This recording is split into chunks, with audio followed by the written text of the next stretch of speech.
Que pessoa digna de pena. Era o aniversário de 3 anos da minha neta. Depois de me fazerem entregar o presente na porta e me mandarem embora, o que chegou aos meus ouvidos foi uma conversa entre a minha nora e a mãe dela, Helena.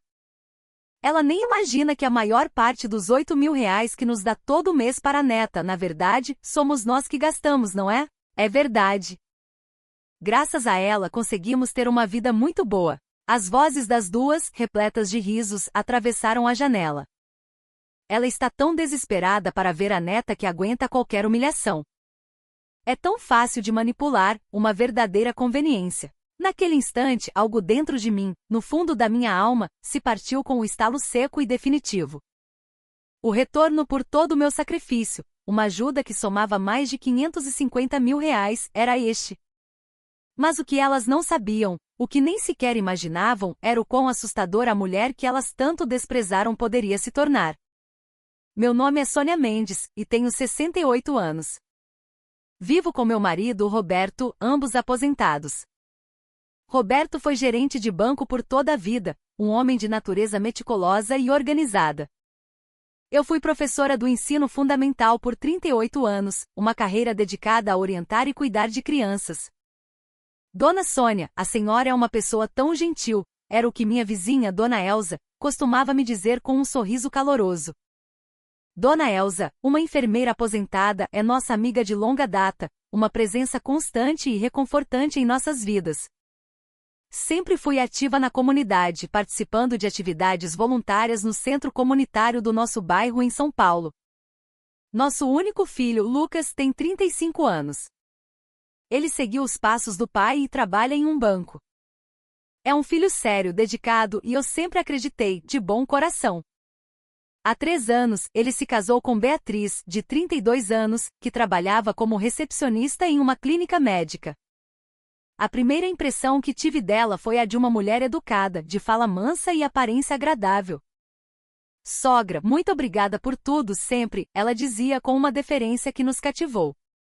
Vê-la tratar meus pais com tanto respeito e ver o brilho nos olhos de Lucas ao lado dela me enchia de uma alegria genuína. A felicidade do nosso filho era nossa felicidade. Esse era o pilar do meu casamento com Roberto. Há 2 anos, exatamente nesta época do ano, Lucas e Beatriz nos procuraram com um pedido. O ar estava pesado de hesitação. Mãe, pai. Nós queremos comprar nosso apartamento, Lucas começou, a voz baixa, quase um sussurro de desculpas. Mas não temos o suficiente para a entrada. Beatriz, ao seu lado, tinha os olhos marejados. Com a renda do Lucas, o financiamento foi pré-aprovado, mas com uma entrada muito alta. O banco está sendo muito rigoroso. Ela fungou lutando contra as lágrimas. Se fosse possível, vocês poderiam nos emprestar 250.000 reais para a entrada? E talvez uma ajuda de uns 3.000 por mês para as parcelas do financiamento? Por favor, sogra, por favor. Beatriz curvou a cabeça profundamente, um gesto de súplica que tocou o fundo do nosso coração. Vendo aquela cena, a vulnerabilidade dos dois, meu coração de mãe se derreteu. Nós somos uma família, respondi com um sorriso, tentando aliviar a tensão.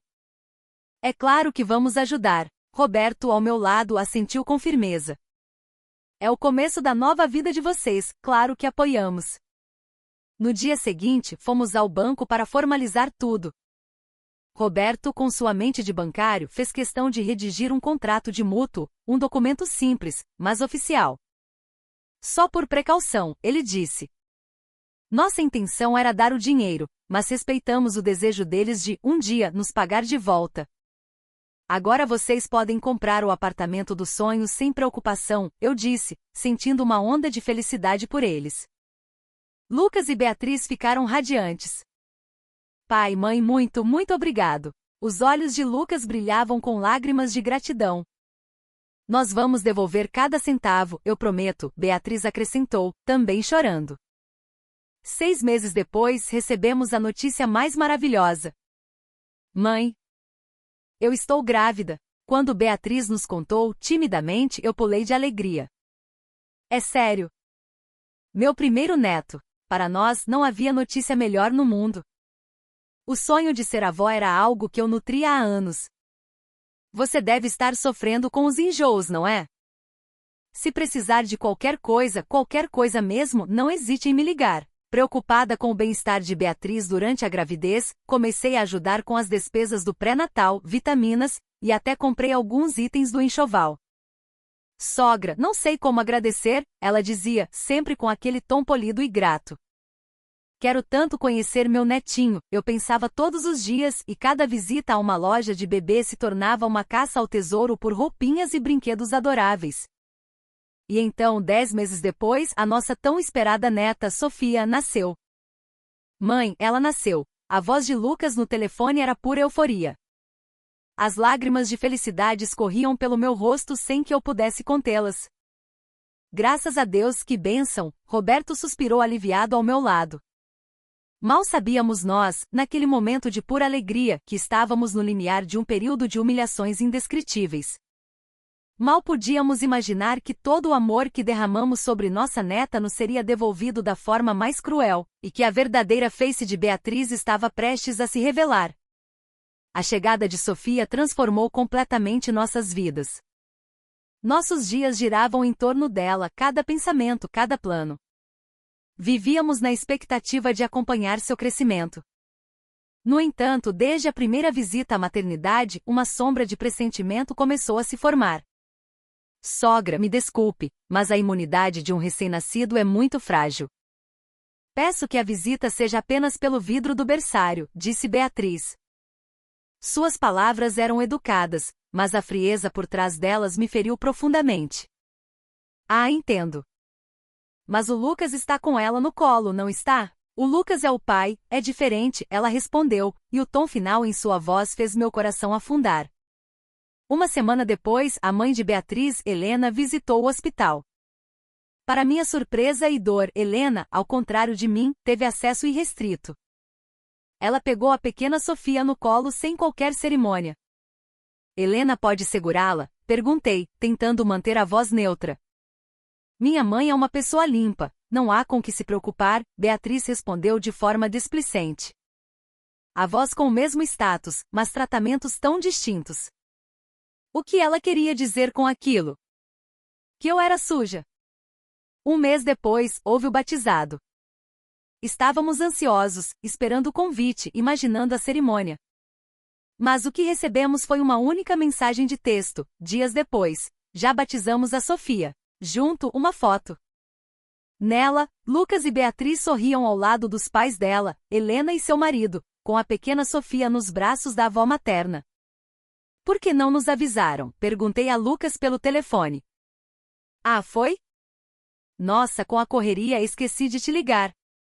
Os pais da Bia apareceram de surpresa e decidimos fazer tudo às pressas, mas a foto contava outra história. Todos estavam elegantemente vestidos, não parecia em nada algo decidido no improviso. Nos dias que se seguiram, Helena passou a frequentar a casa do meu filho diariamente. Aos 58 anos, sendo dona de casa, ela tinha todo o tempo do mundo. Minha mãe está me ensinando a fazer as papinhas da Sofia, ou, é uma ajuda e tanto ter minha mãe para dar banho nela todos os dias, Beatriz contava radiante. Cada palavra dela era como uma pequena facada no meu peito. Quando Sofia completou 3 meses, finalmente tive a chance de segurá-la. Sogra, quer pegar ela um pouco? Beatriz ofereceu, e meu coração disparou de alegria. Sério? Claro que quero, mas no momento em que estendi os braços, ela me interrompeu bruscamente. Espere um pouco. Primeiro, lave bem as mãos, passe álcool em gel. Depois, tire o casaco e coloque esta máscara para não correr o risco de voar saliva. Segui as instruções à risca. Fui ao banheiro, lavei as mãos meticulosamente, apliquei o álcool, tirei meu cardigã e coloquei a máscara que ela me ofereceu. Finalmente pude segurar minha neta. Sofia, meu amor. É a vovó, sussurrei, emocionada. Mas não durou nem 30 segundos. Com licença, acho que ela já está ficando cansada, Beatriz disse, pegando a bebê de volta. Naquele exato momento, a campainha tocou. Ah, é a minha mãe. Beatriz abriu a porta com um sorriso largo. Helena entrou vinda da rua e, sem lavar as mãos, sem máscara, pegou Sofia diretamente dos braços da filha. Oi, vovó chegou. Que linda que você está hoje. E assim ela segurou a neta por mais de meia hora, balançando-a e beijando-a. Com licença.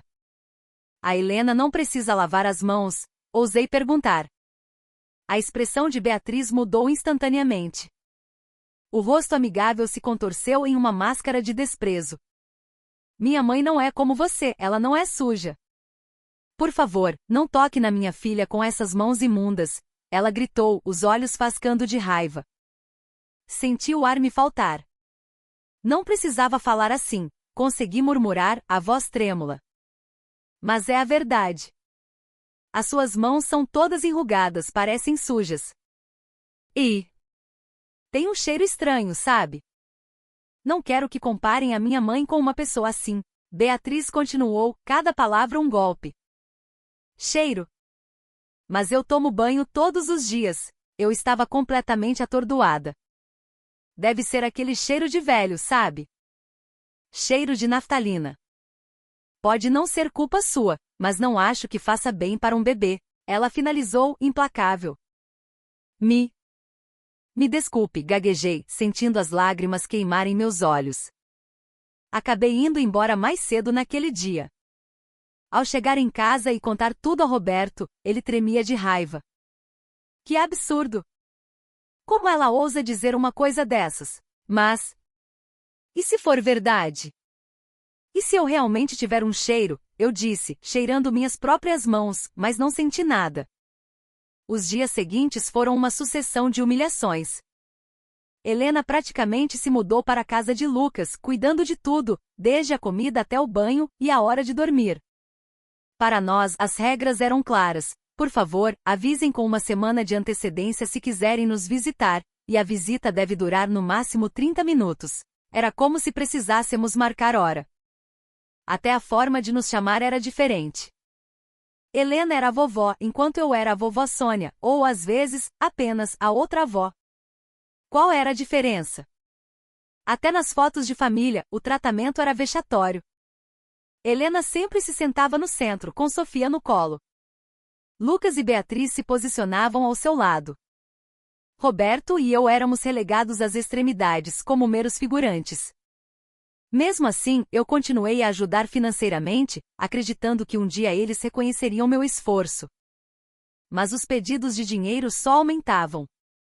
As despesas com a Sofia estão maiores do que imaginávamos. Será que poderíamos aumentar a ajuda mensal para R$ 5.000? Eu concordei sem pestanejar. Precisamos de um carro maior, mais seguro. Vocês poderiam nos ajudar com os 65 mil? A justificativa era que com um carro grande poderíamos passear todos juntos. Compramos o carro, mas ele serviu apenas para os passeios de Lucas, Beatriz, Sofia e os pais dela. Nós nunca fomos convidados. Para o futuro da Sofia seria bom fazer um seguro educacional. Custa cerca de 16 mil por ano, vocês poderiam pagar? E eu paguei. Minha mãe cuida tanto da Sofia, queria dar uma ajuda de custo a ela, uns 1.500 por mês. Mas nós não temos esse dinheiro. A senhora poderia nos dar? Meu dinheiro agora servia para pagar um salário para Helena. Quando me dei conta, minha ajuda mensal já somava R$ 8.000. Mas meu tratamento não melhorava. Pelo contrário. No primeiro aniversário de Sofia, quando me ofereci para comprar um presente especial, a resposta foi seca. Minha mãe já comprou um presente maravilhoso. Não precisamos de dois. Em todas as datas comemorativas a resposta era a mesma. Minha mãe já está cuidando de tudo, não precisa se preocupar. Eu era sempre uma espectadora. Quando Sofia começou a falar, as coisas se tornaram ainda mais dolorosas. Um dia, ela olhou para mim e estendeu os bracinhos, dizendo vovó. Meu coração se encheu de uma alegria tão intensa que quase chorei. Isso, meu amor, é a vovó. Mas Beatriz interveio rispidamente. Não, querida. A vovó é a outra. Essa aí você chama de vovó Sônia, ponto. Então, Helena abriu os braços e disse: a vovó está aqui. E a pequena correu para ela. Senti meu coração se partir em 1000 pedaços. Quando me ofereci para cuidar de Sofia de vez em quando, a recusa foi imediata e humilhante. Impossível. Não posso confiar a minha filha a uma amadora como a senhora. Se acontecer alguma coisa, quem vai se responsabilizar? Com a minha mãe eu confio. Enquanto isso, Helena levava Sofia para passear no parque, ao shopping, e Beatriz me mostrava as fotos com orgulho. Olha que lindas, minha mãe e a Sofia. Não havia uma única foto minha com minha neta. Aos 2 anos, Sofia só me chamava de vovó Sônia. Quando Helena chegava, ela corria para os braços da outra avó gritando vovó. Por que essa diferença se eu contribuía com 8.000 reais todos os meses? Em vez de gratidão, eu recebia desprezo. Se fosse a minha mãe, era como Beatriz começava a maioria das frases. Eu era tratada como se não fosse avó. Somos uma família, eu repetia para mim mesma, mas a raiva e o ressentimento cresciam silenciosamente dentro de mim. E então, no 3º aniversário de Sofia, aconteceu o evento que mudaria minha vida para sempre. No dia do 3º aniversário de Sofia, fui até a casa do meu filho levando um presente escolhido com todo o carinho do mundo. Sogra, hoje o dia está muito corrido. Será que a senhora pode deixar o presente aqui na portaria? A gente pega depois, disse Beatriz com um sorriso que não alcançava seus olhos. Ah, claro. Mas não posso nem dar um beijo nela? Ela está tirando a soneca da tarde agora, seria uma pena acordá-la. Resignada, entreguei o pacote e me virei para ir embora. Mas ao passar pela janela da sala, ouvi risadas e uma cantoria de parabéns para você. Sofia não estava dormindo. A voz de Helena também estava lá. Parei paralisada, e escutei a conversa que definiria o resto da minha vida. 8.000 reais por mês.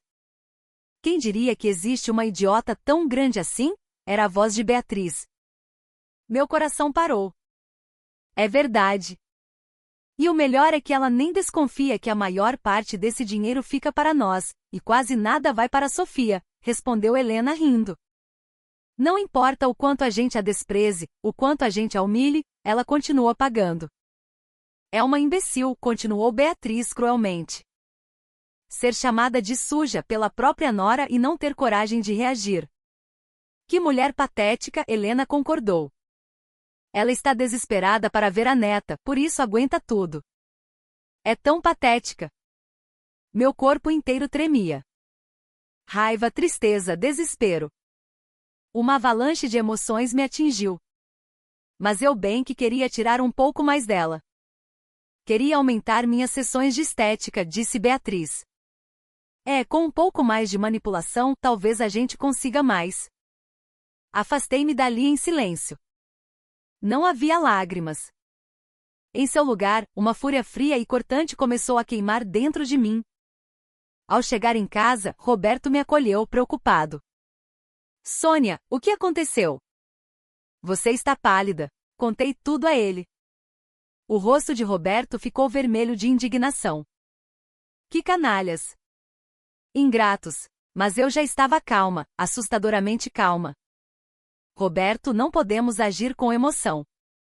Vamos lidar com isso de forma racional. Primeiro, calculamos o valor exato de toda a ajuda que demos. Com a ajuda da caderneta onde Roberto meticulosamente anotava tudo, chegamos ao total, 250.000 reais para a entrada do apartamento, 3.000 reais por mês durante 30 meses, totalizando 90.000. 65.000 para o carro. 16.000 por ano para o seguro educacional por 2 anos, somando 32.000. E os pagamentos adicionais que totalizavam cerca de 120.000. O total era de 557.000 reais. Ainda bem que você insistiu naquele contrato de mútuo. Legalmente podemos exigir o pagamento, eu disse. A experiência no banco serviu para alguma coisa, Roberto respondeu com um sorriso sombrio. O passo seguinte foi continuar atuando como a sogra submissa e tola, para que eles não desconfiassem de nada. No dia seguinte, Beatriz me ligou. Sogra, obrigada pelo presente de ontem. A Sofia adorou. Que bom, querida. Fiquei triste por não vê-la, mas fico feliz que ela tenha gostado, respondi, com a mesma voz gentil de sempre. Marcaremos um dia para a senhora vir com calma, prometo. Estarei esperando ansiosamente. Ela não suspeitava de nada. Durante o mês seguinte, interpretei meu papel com perfeição. O importante é que a Sofia esteja bem.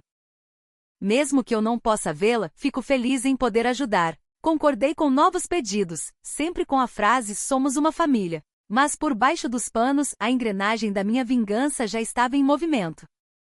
Primeiro consultei um advogado. Isso é um claro caso de abuso financeiro e psicológico, dona Sônia. Com o contrato que vocês têm, a exigência de devolução é totalmente viável, o advogado afirmou. Também podemos entrar com um pedido de indenização por danos morais. As ofensas que a senhora sofreu são graves. Em seguida, preparamos uma notificação extrajudicial formal, exigindo o pagamento. E o mais importante, cancelei todas as transferências automáticas e débitos em conta relacionados a eles. Roberto, vamos cancelar o débito do seguro educacional também. E a nossa parte da parcela do financiamento, claro. Com tudo preparado, eu só precisava esperar o momento certo. E então agi. Cancelei toda a ajuda financeira. Liguei para o banco e bloqueei qualquer transação para as contas deles.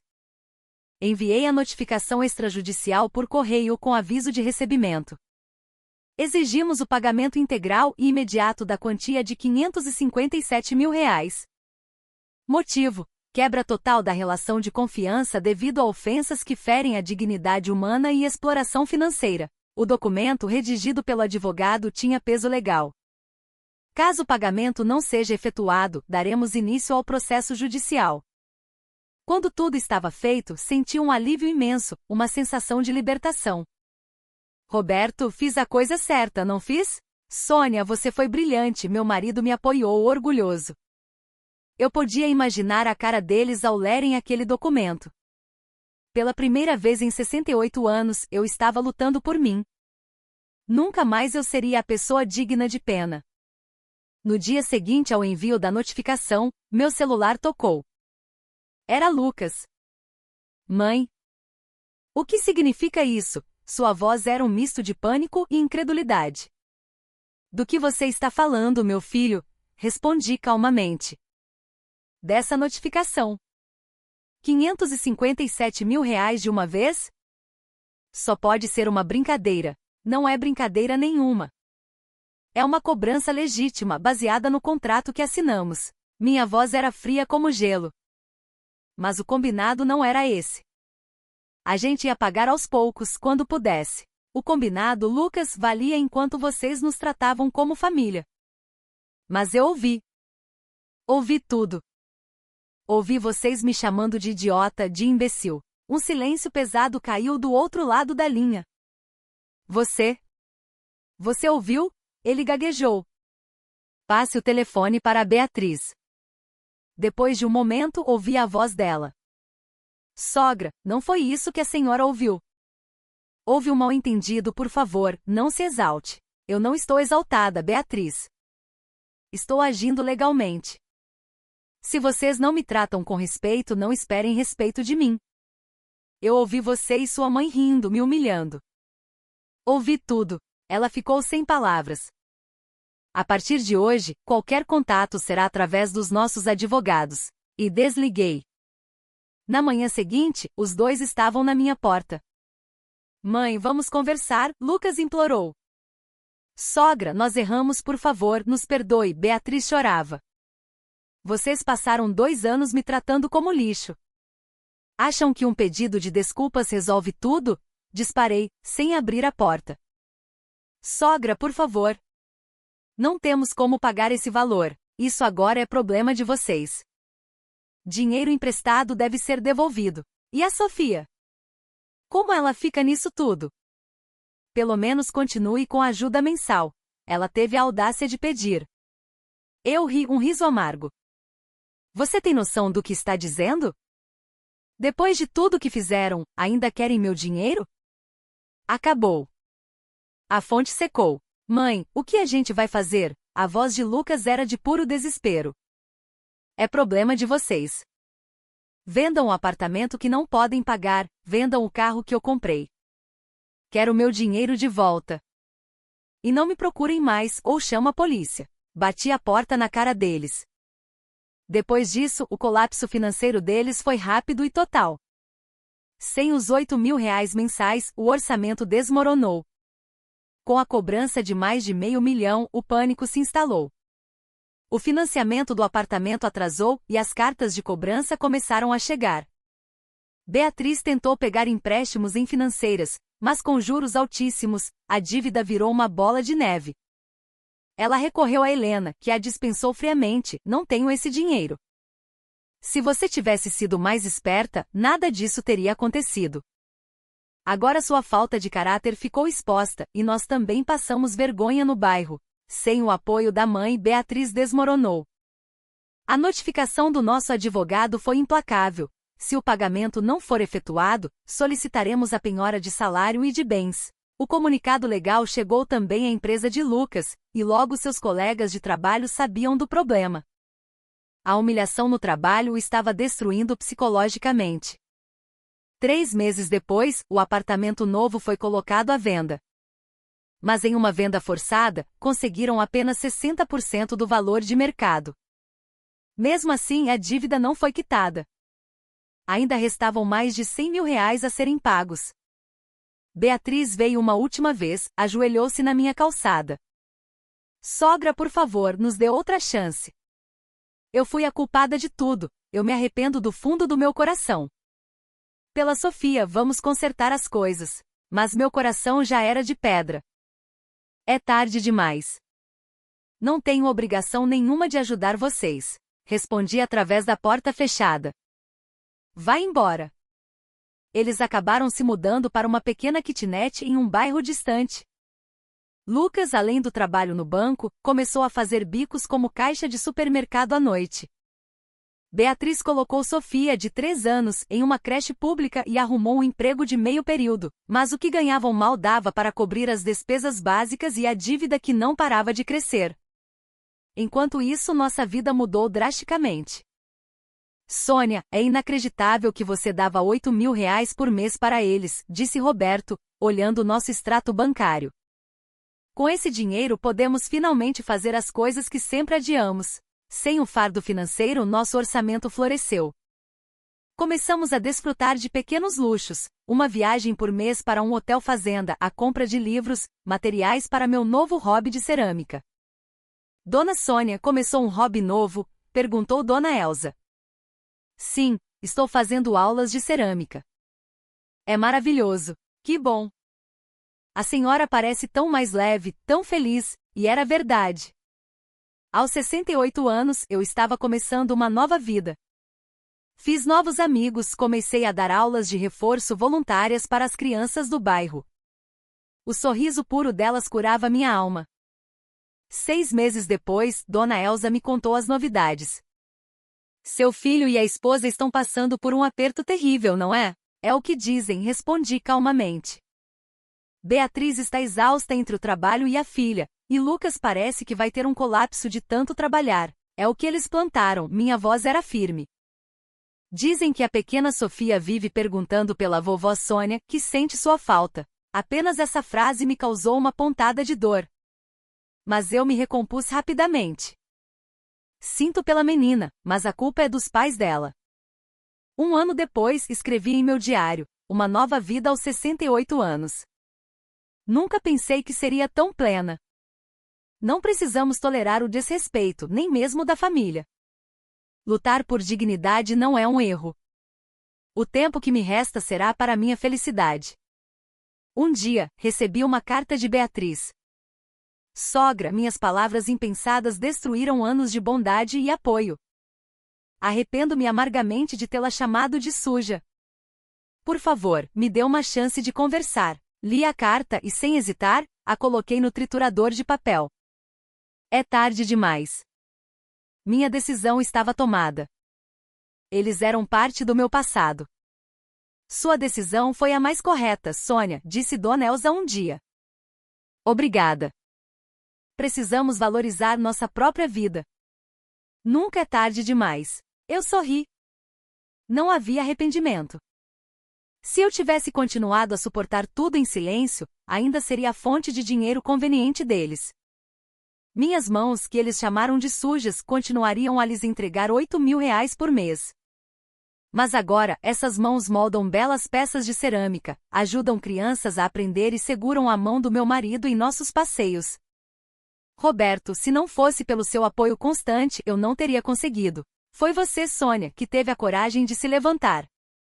2 anos depois, na primavera, escrevi minhas metas para o ano no meu novo planner: fazer minha primeira exposição de cerâmica. Levar as crianças do bairro para um piquenique no parque. Viajar para a Bahia com Roberto. Metas que antes seriam impensáveis. Hoje eu decido minha vida. E não há nada mais maravilhoso. Para quem está passando por uma situação semelhante, quero dizer, a idade não importa. Você tem o direito de se levantar contra o tratamento injusto. Ser família não é uma licença para o abuso. O respeito deve ser uma via de mão dupla. Tenha coragem.